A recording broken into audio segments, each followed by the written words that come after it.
Hey guys, what's going on? Welcome again to my podcast, Snack Thoughts. I say again, welcome to my podcast, Snack Thoughts. And what is my thought on this Friday evening? Well, today I went into the barber shop to, get my hair cut and fade it up. And in the barbershop, you know how guys talk and we discuss or dialogue on different topics. And so I brought up the recent presidential debate between former President Trump and Vice President or presidential, I guess you could say, nominee, Kamala Harris. And so I was just asking, one of the barbers that was cutting my hair, what did you think of it? And so I guess it was like stirring up the hornet's nest or the beehive. And I guess if I were going to call this episode anything, I would call it the barbershop edition presidential debate. And I'll say it again, the barbershop edition presidential debate. And so, as I begin to discuss, and I have my opinions and, my choices in between the two candidates, thus far as many other people do, but I would say I was kind of surprised at the different reactions or the differences in opinion between the two candidates. And so as I understand at this particular barbershop, it's African American owned, so at the time pretty much was nothing but African American men in there. But what I was more shocked about was the different responses that I had received, and the reasons why. Now, my opinion as I looked at the presidential debate, I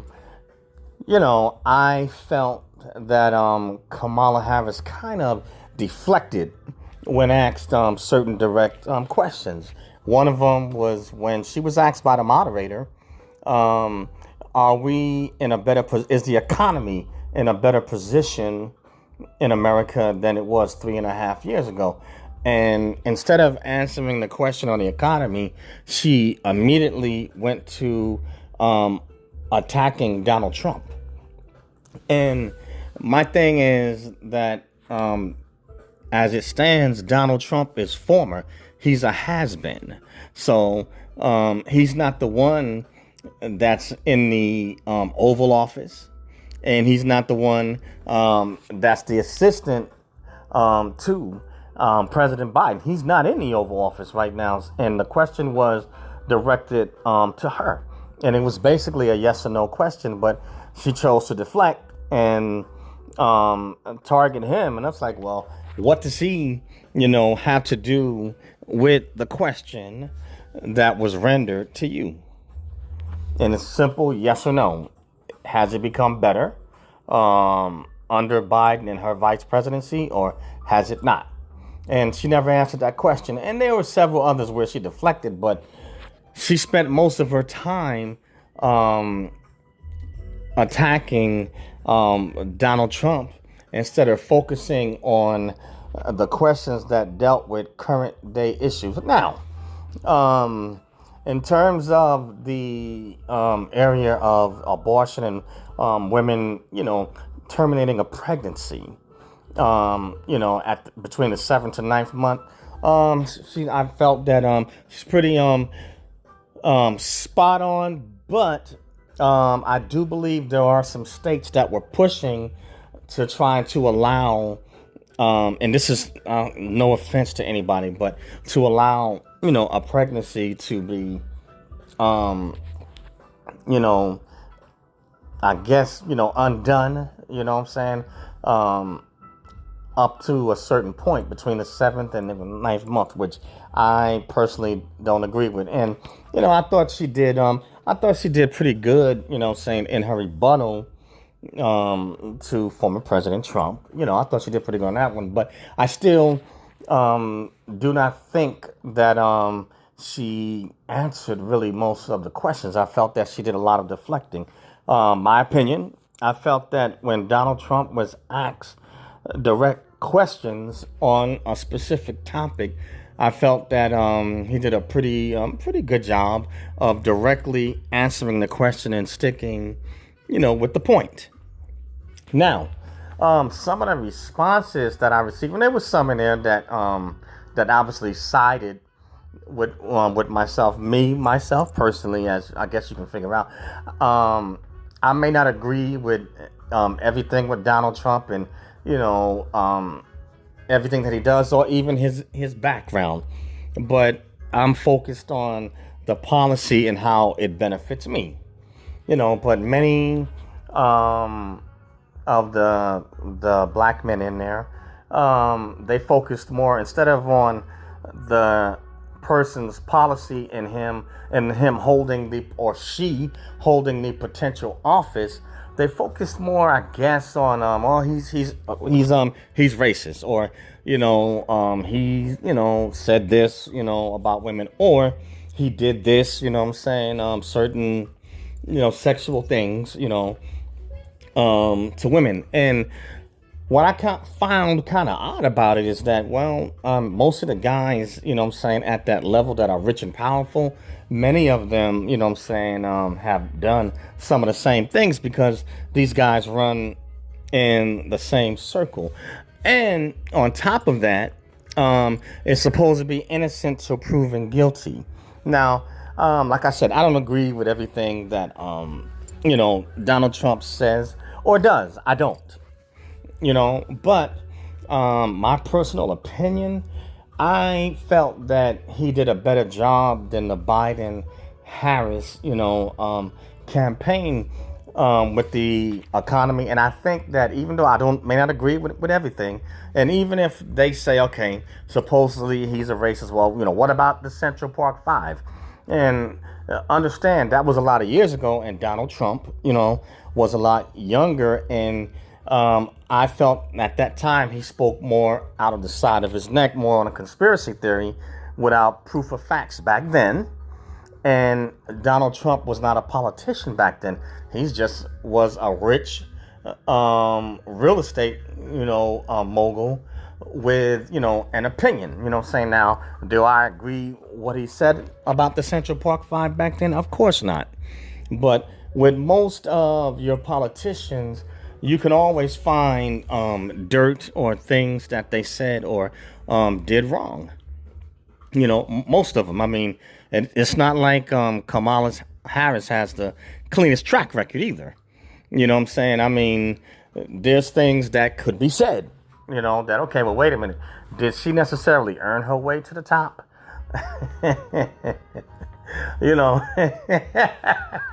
I guess I better not even go there, but, everybody has a past, and I understand that nobody's past is squeaky clean. And so that's the same for Kamala Harris as well as Donald Trump. But I am focused on, okay, what's in it for me? And so I'm looking at, hey, Trump is going to keep more money in my pocket, and I'm looking at capital gains tax, I get to keep more of my money if I create multiple streams of income, and if I, do different investments, and I make gains off of it, and I decide that I want to take some distributions, well, I get to keep more of my money. And if I create multiple streams of income, sure, do I have to pay my fair share of taxes? Sure, and I have no problem with that, But I get to keep more of what I earned, whereas from what I see with Kamala Harris, it seems like for those that are going to start earning more, I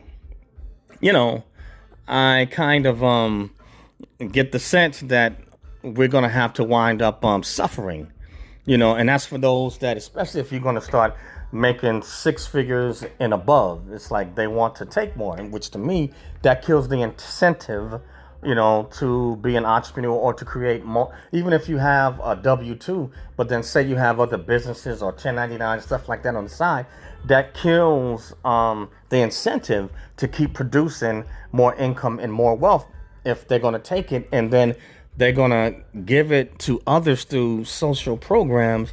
And some of it may not even be regular citizens of the United States. So, those are different things I look at. Then I'll also take into consideration that if those that want to talk about, okay, what is Trump going to do for black people? I look at how he was willing to meet with Ice Cube on Ice Cube. I think it was his 42-point plan or something like that. I can't remember the exact number, but he was willing to sit down and try to get the details ironed out to find out what African Americans, wanted. And I have the impression that whereas Trump, obviously is not perfect and stuff like that. I think he'd be maybe a bit more fairer, in being a president for all. Everybody has to benefit or get something out of it. Whereas the take I get with Kamala Harris, I think it may be a bit lopsided. Maybe more the woke agenda being promoted, or if you want to say a leftist agenda, and I believe that men pay I think most of the taxes. I